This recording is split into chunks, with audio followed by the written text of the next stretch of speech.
I don't know about you, but recently it's been so hot here that the mere thought of turning on the oven makes me sweat. But luckily, this frozen peanut butter pie requires no baking and is the perfect dessert to cool you down. First, we need to make the crust. And this crust is an Oreo and peanut crust because chocolate and peanut butter are a match made in heaven. Blend the Oreos and peanuts in a food processor until they are very crumbly, then transfer to a bowl and pour in melted butter.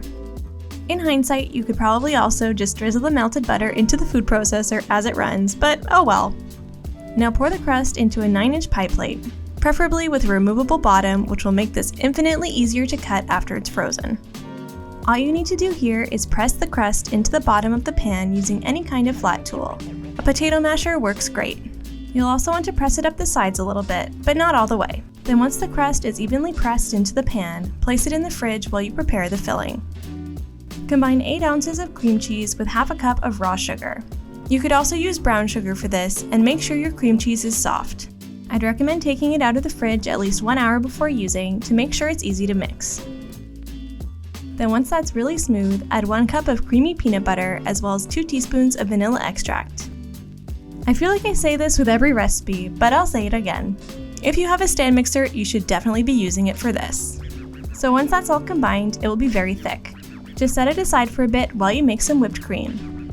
All you need for this is 1 cup of heavy whipping cream and 1 tablespoon of sugar. Oh, and you'll also need a very strong arm if you don't have an electric mixer, because this needs to be whipped, as the name implies, until it thickens and becomes firm enough to hold its shape.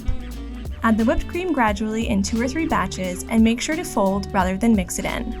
We want to keep as much of the air in the cream as possible.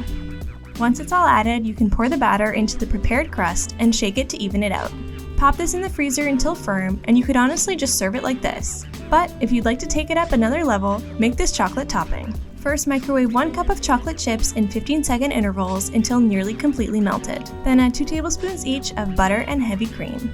And if you want a slightly softer topping, add an extra tablespoon of cream. Then once that's all combined and super smooth, you can pour it over the now chilled peanut butter pie and spread it out evenly. Again, shaking is the best way to get a smooth finish, even if it makes the whole table shake like it did ours. Then finally scoop on about half a cup of chopped roasted peanuts.